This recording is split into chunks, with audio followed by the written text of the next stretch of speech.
అటు ఎగ్జిక్యూట్ చేయడానికి, plan execute చేయడానికి అటు కొంతమందిని ఇటు కొంతమందిని పంపించి ఇప్పుడు వాళ్ళ కంట్రోల్లోకి ఏమన్నా ఈ అమన్ తివారీ లాంటి వాళ్ళు ఏమన్నా వెళ్ళారా, వాళ్ళు ఏమన్నా ఆపరేట్ చేస్తున్నారా? ఎందుకంటే జస్ట్ మెయిలే కదా అని మనం సీరియస్ అది లైట్ తీసుకొని ఇగ్నోర్ చేసే పరిస్థితి లేదండి. ఇన్ఫ్యాక్ట్ మన నిఘా సంస్థలు గట్టిగానే రంగంలోకి దిగాయి. He was taken into custody, they are probing. ఎందుకంటే రకరకాల శక్తులు పనిచేస్తున్నాయి. ఇప్పుడు పశ్చిమాసియాలో నెలకొన్న సంక్షోభం నేపథ్యంలో భారత ప్రభుత్వం వ్యవహరిస్తున్న న్యూట్రల్ వైఖరి అండ్ శాంతి నెలకొనాలి, రెండు దేశాలు యుద్ధాల నుంచి విరమించాలనే పద్ధతిలో మనం చేస్తున్న ప్రయత్నాలు, అంటే బ్యాక్ అండ్ డిప్లొమాటిక్ ఆపరేషన్స్, ఇవన్నీ నచ్చని కొన్ని శక్తులు ఉంటాయి, ఉగ్రవాద సంస్థలు ఉంటాయి. మన పొరుగునున్న దుప్పట్లో మిన్నాకు పాకిస్తాన్ ఉంటుంది అండ్ చైనా కూడా ఉంటుంది. ఒక అస్థిరత, రాజకీయ అస్థిరత, సుస్థిరంగా ఉన్న భారతదేశంలో రాజకీయ అస్థిరత సృష్టించడానికి చైనా కూడా ఇటువంటి పన్నాగాలు పన్నచ్చు. ఇన్ని యాంగిల్స్లో కూడా విశ్లేషించవచ్చునంటారా? అన్ని యాంగిల్స్ చూడాలి. ఎందుకంటే భారతదేశం మన ఒక చరిత్ర ఒకసారి చూసుకుంటే మన కొంతమంది ప్రధానమంత్రుల్ని, సిట్టింగ్ ప్రధానమంత్రుల్ని కోల్పోయినటువంటి దేశం.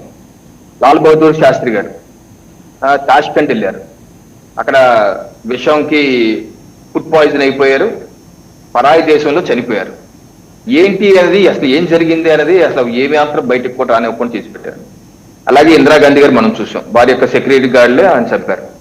అలాగే రాజీవ్ గాంధీ గారు ప్రధానమంత్రిగా ఉన్నప్పుడు ఆయన శ్రీలంక వెళ్తే అక్కడ ఆర్మీ దగ్గర వందనం తీసుకుంటుంటే, సైనిక వందనం తీసుకుంటుంటే ఒక సైనికుడు చంపే ప్రయత్నం చేశారు. ఆ తర్వాత ఆయన ప్రతిపక్షంలో ఉన్నప్పుడు సరే శ్రీపరంబరూరులో ఆత్మహత్యలు ఏ రకంగా చంపారో మనం చూసాం. అంటే నేననేది ఏంటంటే ఇటువంటి దాడులు, మన ప్రధానమంత్రి మీద చేసినటువంటి దాడులు ఒక చరిత్ర ఉంది. అలాగే ప్రధానమంత్రి నరేంద్ర మోడీ గారి మీద కూడా అటాక్ చేసిన చరిత్ర ఉంది.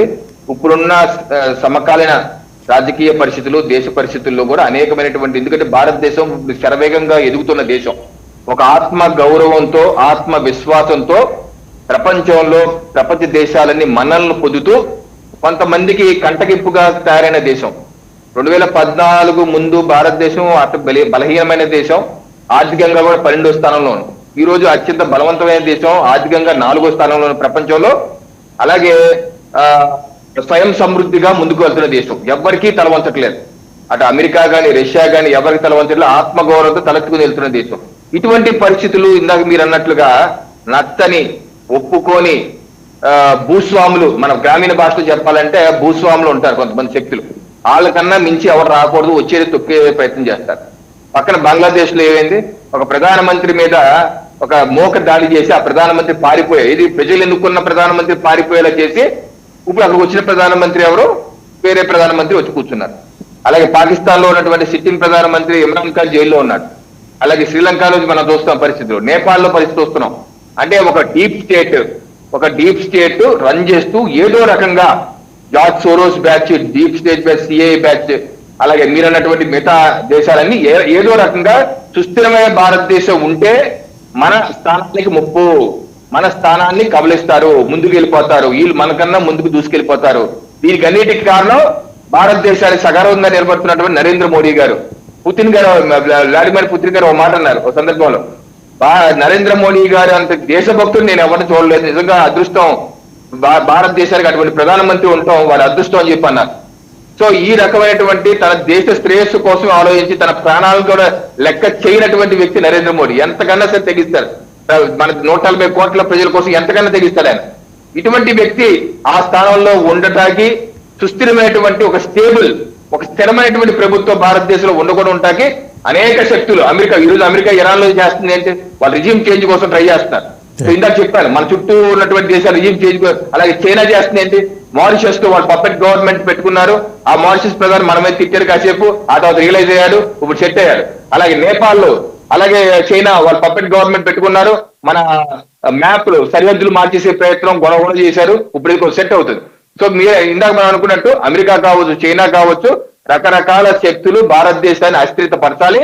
అలాగే భారతదేశ ప్రధానమంత్రి మీద ఏదో రకమైనటువంటి దాడి చేయాలి అన్న శక్తులు అంతర్గతంగా ఉన్నటువంటి శక్తులతో మిలాఖత్తై, ఇక్కడ ఉన్నటువంటి దేశ ద్రోహులు, వెన్నుపోటుదారులతో మిలాఖత్తయ్యి ఏదో రకంగా ఏదో ఒక ఆపరేషన్ చేయాలని చెప్పి చూస్తారు. దాన్ని మనం 1000 కళ్ళతో ఎప్పటికప్పుడు పసిగడుతూ ముందు, ఇదిగా మొన్న కూడా మనం చూసాం, ఏది యుక్రెయిన్ నుంచి 7 అలాగే అమెరికా అదే ప్రస్తావన చేయబోతున్నానండి. జస్ట్ మన రవికిరణ్ గారు, ఉక్రెయిన్ వాళ్ళు 6 అండ్ ఒక అమెరికన్, అతని పేరు మాథ్యూ వాండెక్.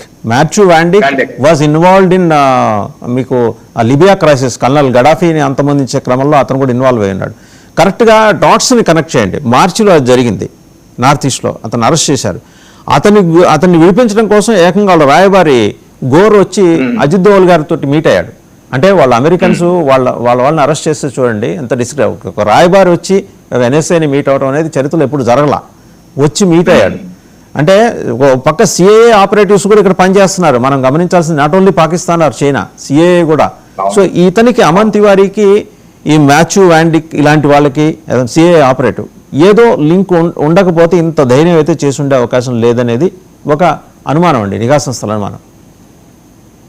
తప్పనిసరి కాన్స్పిరసీ థియరీస్ ఉంటాయండి. మనం బ్యాండెక్ రావటం ఏంటి, అమెరికన్ మిషనరీ భారతదేశం గుండా మయన్మార్కి వెళ్ళటం ఏంటి, మయన్మార్ లో డ్రోన్స్ ఆపరేషన్ ట్రైనింగ్ ఇవ్వటం ఏంటి, మళ్ళీ ఈ మధ్య అక్కడ బార్డర్ లో మన క్యాంపుల మీద, సైనిక క్యాంపుల మీద దాడి జరిగింది. అంటే ఆ ట్రైనింగ్ లో భాగమా, ట్రైనింగ్ తర్వాత వచ్చేసరికి ఈ యొక్క ట్రైనింగ్ ఇచ్చి నార్త్ ఈస్ట్ ని అస్థిరపరచాలి అక్కడ ఒక. ఎందుకంటే ఢాకా ప్రైమ్ మినిస్టర్ మన దేశంలో ఉంటున్న శరణం తీసుకుని ఉన్నారో ఆవిడ చెప్పారు, ఇక్కడ ఒక క్రిస్టియన్ దేశాన్ని ఏర్పాటు చేయాలని చెప్పి అమెరికా ట్రై చేస్తుంది, నన్ను ప్లేస్ ఇవ్వమన్నారు, నేను ఇవ్వలేదు కాబట్టి నన్ను ఇలా చేశారన్నారు. అంటే ఈ ప్రాంతంలో ఒక క్రిస్టియన్ దేశాన్ని ట్రై చేయాలని అమెరికా ట్రై చేస్తుందంటే ఇప్పుడు వ్యాంటెక్ లో దాంట్లో భాగంగా మన నార్త్ ఈస్ట్ లో ఉన్నటువంటి క్రిస్టియన్ కమ్యూనిటీని, వాళ్ళప్పుడు హిందువులే, ఆ హిందువుల్ని ఎప్పుడో 40 ఏళ్ళ కాలంలో క్రిస్టియన్ చేసి పడేశారు కొంతమంది గిరిజనులు. ఇప్పుడు వాళ్ళని రెచ్చగొట్టి ఈ క్రిస్టియానిటీకి ముస్లిం మతాలకి ఎలా ఉంటుందంటే వాళ్ళ మతమే ఎక్కువ, దేశం కాదు. ముందు దేశభక్తి రాదు వాళ్ళకి, మతం ముందు brotherhood, Christian brotherhood, Muslim Brotherhood వస్తే ఆ తర్వాత దేశం వస్తుంది. దేశం కావాలా మతం కావాలని మతమే కావాలంటారు. అది ఇదో ప్రమాదకర పరిస్థితి. సో దానిలో భాగంగా ఈ వ్యాండెక్, యుక్రెయిన్ బ్యాచ్ వీళ్ళంతా వెళ్ళి అక్కడ పని చేశారా, దానికి వీళ్ళకి లింకులు ఏమైనా ఉన్నాయా, దీన్ని పూర్తిగా ఇన్వెస్టిగేషన్ చేయాలి. ఎందుకంటే కొట్టుపారేసే పరిస్థితి కాదు. ఎందుకంటే దేశం ఉన్నటువంటి ఇప్పుడున్నటువంటి అనిశ్చిత పరిస్థితుల్లో భారతదేశం ఒక సుస్థిరమైన దేశంగా, ఒక సమర్థవంతమైన దేశంగా, ఒక బలిష్టమైన దేశంగా ముందుకు వెళ్తుంది. దీనికి కారకులైనటువంటి ప్రధానమంత్రి నరేంద్ర మోడీ గారు 2047 కల్లా సుసంపన్నమైన దేశం వికసిత భారత్ లక్ష్యంతో మనకు వెళ్తున్నాం. అటువంటి లక్ష్యాలని నిన్న కూడా చూడండి, మొన్న ఏప్రిల్ 6వ తారీఖు మనం అణు విద్యుత్తులో స్వయం సమృద్ధి అణు విద్యుత్తుకు ఒక గొప్ప అడుగు వేశాం. ఇంకా మిగిలింది ఇంకొక అడుగు మాత్రమే, స్టేజ్ 3 మాత్రమే. ఆ స్టేజ్ 3 కనుక మనం సక్సెస్ అయిపోతే స్వయం సమృద్ధి విద్యుత్తు, మనకు అణు విద్యుత్తు వద్దన్న అసలు విద్యుత్తే, మనం ఎంత నమ్మడుతున్న విద్యుత్తే, అసలు మనకి ఇంకేం అక్కర్లేదు, ఇది కోల్ అక్కర్లేదు, సోలార్ అక్కర్లేదు, హైడల్ ఏం అక్కర్లేదు. ఆ స్టేజ్ 3 అచీవ్ అయ్యేవాడు చాలు, వద్దన్న 1000 ఏళ్ల పాటు విద్యుత్తు. ఆ పరిస్థితికి వెళ్తే ఎవరికి ఇబ్బంది, అది ఇబ్బంది అగ్రదేశాలకి. ఆ పరిస్థితి తీసుకొస్తుంది ప్రధానమంత్రి నరేంద్ర మోడీ గారు. ఎందుకంటే మనకి క్రయోజనికి మనకు తెలిసి ఆ సినిమా కూడా చూసాం, ఏ రకంగా భారతదేశంలో ఇటువంటి శాస్త్ర సాంకేతిక పరిజ్ఞానం వస్తే పొట్టలు పని చంపేస్తుంటారు సిఐఏ ఏజెంట్లు. సో ఇటువంటివన్నీ ఉంటాయండి, ఎన్ని డాట్స్ కొట్టేసే అంశం అయితే కాదండి. As you rightly said, Homi Jahangir బాబాని మనం కోల్పోయాం, అణుశాస్త్రవేత్త మనం కోల్పోయాం. ఆయన